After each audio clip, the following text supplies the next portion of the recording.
Man, I'll never be as good as that person. I don't even have the time to learn how to do that. That'd be cool, but it's not really practical. Excuses. We all kinda make them, but lately I feel like I've been making more and more.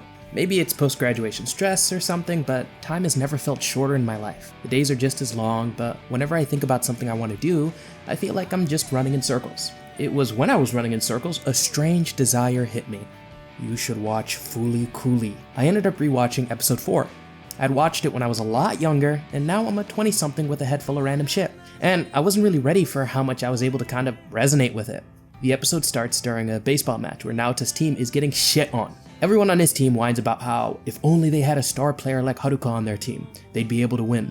They compare Naota, a batter who can't even swing, to his talented older brother. This episode shows how small Naota thinks he is, how he'd rather not swing at all than embarrass himself by missing the mark. When I was a kid, I had a lot I wanted to do. I tried to do them. Art, music, writing. I did a ton of things, and I ended up not sticking to any of them. A part of me was always afraid, I guess, of putting too much of myself into things. Even when I was a dumb little kid, that fear clung to me like a skin-tight glove. So I did what a lot of kids do. I dipped my toe in a bunch of things, and whenever I got uncomfortable, I kind of stopped. I don't know where that fear came from. If I was afraid of other people's thoughts or just scared of really committing to something just to end up failing. Kid me watched this episode of Fooly Cooley, and he felt something.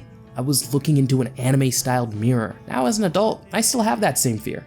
Graduating was supposed to be a freeing experience, yet here I am, still kinda trembling about the future. It kinda feels like the training wheels of life just came off and I want to glue them back on. A character in a more recent anime that kinda gave me a lot of courage was Stark from Frieren. He's meant to be this warrior who's trained by the hero warrior Aizen, yet whenever he fights he still trembles. And I don't know about anyone else, but that's just so fucking cool to me. To face your fears no matter what, even if you're weak in the knees. Sometimes you don't need a brave face to overcome your fears, and maybe I'm just a guy that gets way too attached to the smallest thing in anime, but it's a cool thing. Like that, it just eases me in a kind of way. Like, I'm not so alone in my own fears. And now that I'm a lot older, I feel like doing things just for me and no one else. For the first time, I want to enjoy how terrible I am at anything I try to do. I want to see and feel myself get better.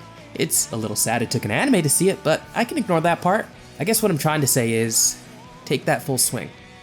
It might just be a home run.